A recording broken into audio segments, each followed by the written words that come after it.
67 में भारत ने चीन के 300 सैनिक मार गिराए थे और मक्कार कांग्रेसी इस सफलता का श्रेय क्यों नहीं लेते।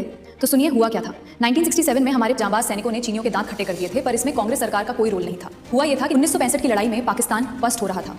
अयूब खान भागा भागा चीन गया, चीन से आग्रह किया कि वो भी एक मोर्चा खोल दें ताकि भारत परास्त हो जाए।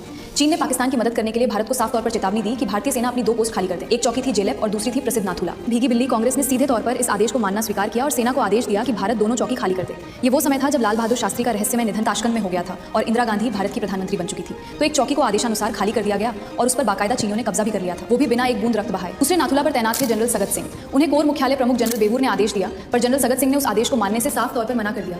आगे की कहानी अत्यंत दुखदायी है। भारत के करीब 65 सैनिक शहीद हो गए। हमारे जवान अपने हौसलों के साथ खुले में खड़े थे, जबकि चीन बेहतर हालात में हमारे जवानों को मार रहे थे। जानते हैं ऐसा क्यों था?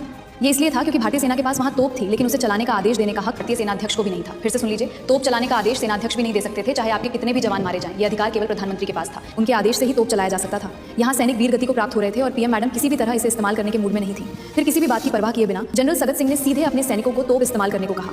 उसके बाद तो भारतीय सेना ने चीनियों पर ऐसा कहर बरपाया कि देखते ही देखते चीन के 300 चीनी जवान वहां एक तरफा खत्म कर दिए गए थे। मामला खत्म होते ही जनरल सगत को सजा मिलनी ही थी, उन्हें वहां से कहीं और भेज दिया गया।